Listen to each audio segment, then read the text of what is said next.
Iaitu kita baca Al-Quran dengan manhaj, dengan cara kita talaqi dengan Allah Ta'ala. Bukan talaqi yang kita dengan syekh tu yang biasa kita faham dia punya syekh. Talaqi ni dengan syekh lah. Tapi bila kita nak merasai ayat Al-Quran ni, perlu kita rasa bahawa ayat kita baca ni adalah ayat Allah Ta'ala. Tanzilun min Rabbil Alamin. Innaka latulaqqal Quran min ladun hakimin hamid.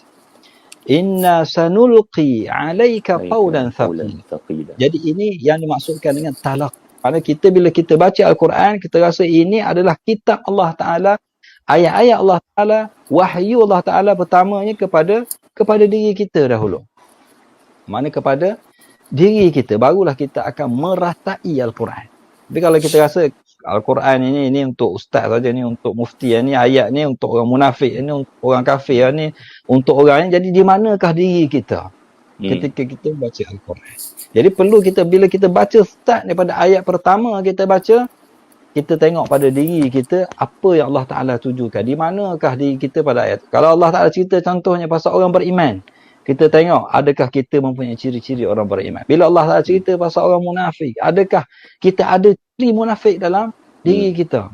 Jadi bila Allah Ta'ala cerita mengenai orang kafir, adakah ada ciri orang kafir dalam diri kita. Bila Allah Ta'ala cerita mengenai ahli syurga, adakah kita memiliki sifat ahli syurga. Bila Allah Ta'ala cerita ahli neraka, kita tengok adakah kita memiliki sifat ahli neraka tu. Jadi itu adalah manhaj talaqi. Maknanya kita merasakan Allah Ta'ala tujukan ayat tersebut pada diri kita pertamanya. Kemudian barulah kita melihat kepada orang-orang yang hampir dengan kita, keluarga kita. Kita lihat pada jiran-jiran kita, lihat pada masyarakat kita. Di manakah masyarakat kita dengan ayat yang kita baca ni? Setelah kita lihat pada diri kita tadilah.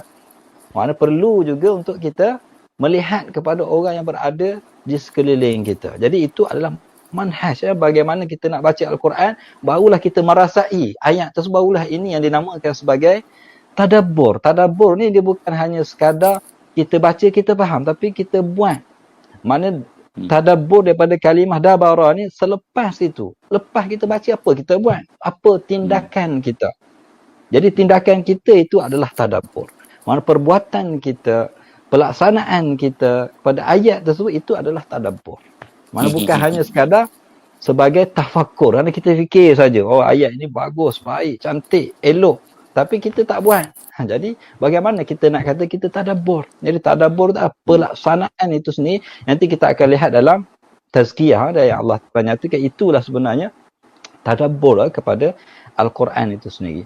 Jadi itu manhaj bagaimana kita nak baca Al-Quran. Dan manhaj itulah juga kita guna untuk kita menyampaikan Al-Quran.